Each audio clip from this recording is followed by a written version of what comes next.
dapat nanindigan, dapat hindi nagpa-pressure o dapat hindi rin na-stress si Senator Ping Lacson sa kanyang pagiging chairman ng Blue Ribbon Committee. Sa halip, kanyang ipinaglaban ang kanyang dating posisyon at paninindigan, i-expose ang graft in corruption at labanan ang insertion, labanan ang mga unprogram na nilalagyan ng budget ng mga politiko sa Senado at Kongreso. Alam niyo kung bakit ko binabanggit ito?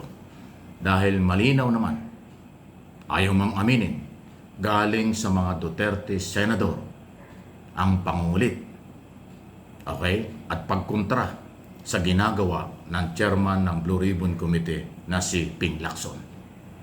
At dahil dyan, nairita na at nag-resign or iniwan yung posisyon. Ganun pa man ang sinasabi po ni Senate President Tito Soto, suportado pa rin ng majority itong si Senator Ping Lacson. Alam nyo kung bakit kaya kailangan na ito ay panindigan ni Ping Lacson sa aking paniniwala?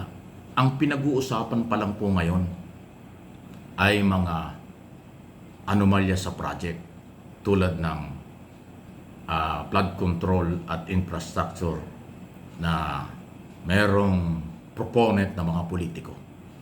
Ang hindi natin naliliwanagan at dapat ay lumabas ang totoo.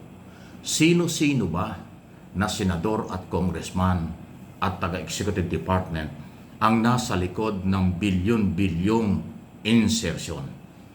Nauna pong sinabi na ni Ping Lacson na merong 100 billion pesos na insertion itong 2025 budget.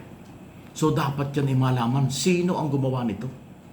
Dahil ito ay hindi pwedeng magawa ng walang kapangyarihan at walang kinalaman sa paggawa at proposed budget ng gobyerno.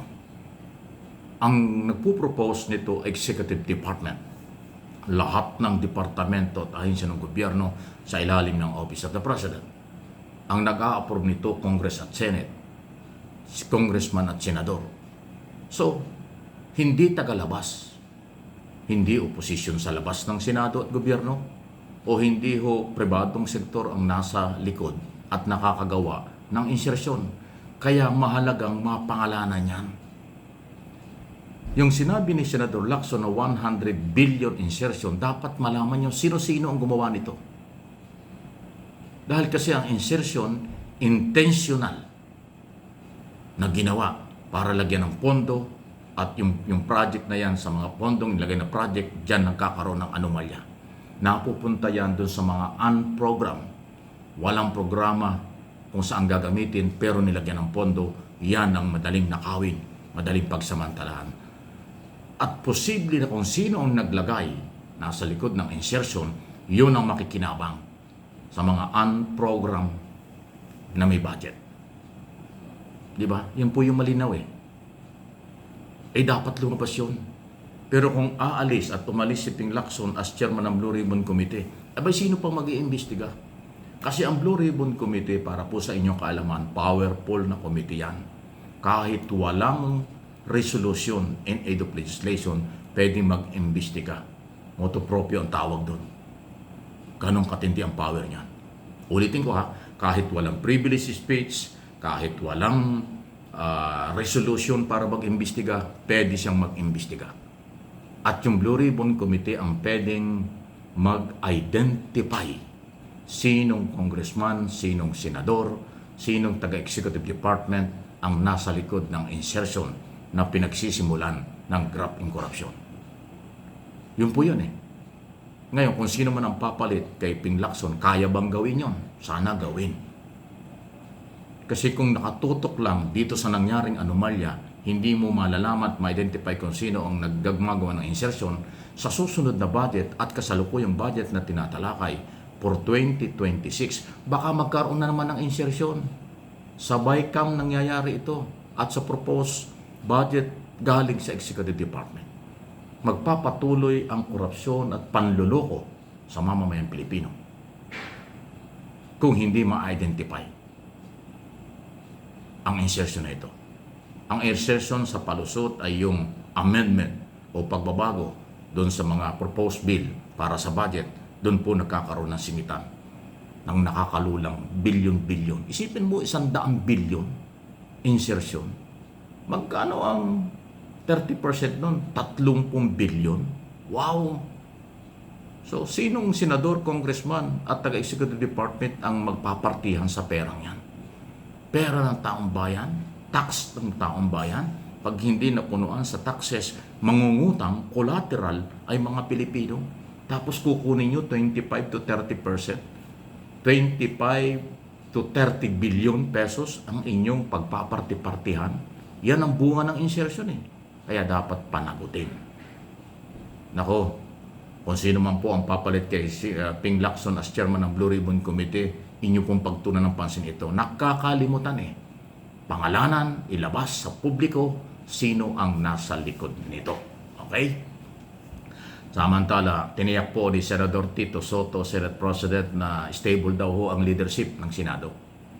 Hindi raw totoo na meron pong nagpaplano na agawin sa kanya ito. Dahil intact daw po ang majority, kontrolado niya.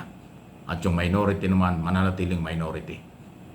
Yung nagpaputok ng di umano'y merong 4 hanggang 5 senador na pwede raw hong magbago na si JBR Sito ang pinanggalingan nito, ngayon nagdi-deny na.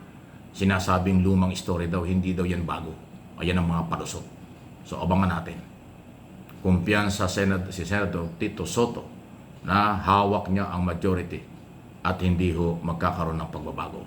At kung meron man na pagbabago sa liderato ng Senado, ito lang po yung aking opinion at interpretation dyan. Personal interest. Merong gusto silang isalba. Interest ito ng mga maka-Duterte Senado na gusto na namang agawin ang kapangyarihan. Yan lang po yun. Hindi paglilingkod sa bayan. Hindi rin para panagutin ang mga korap ng mga senador. Baka sa aking pananaw at opinion, baka may gusto lang pagtakpan. Ang intensyon na agawin ng kapangyarihan ay para meron lang paboran. Hindi pagpapaunlad sa bayan. Hindi pagganda ng buhay ng mga Pilipino. Tigilan nyo kami, puro kalokohan ang inyong ginagawa. Mahiya kayo sa mamamayang Pilipino may-ari ng pera at nagpapasweldo sa inyo. Puro na lang personalan. Panagutin ang lahat ng korap. Pangalanan ang lahat ng korap ng mga senador.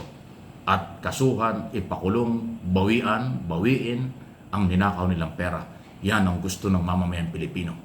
Kahit sinong Senate President, kahit sinong chairman ng Blue Ribbon Committee, kung hindi nyo magagawa yan, wala yan.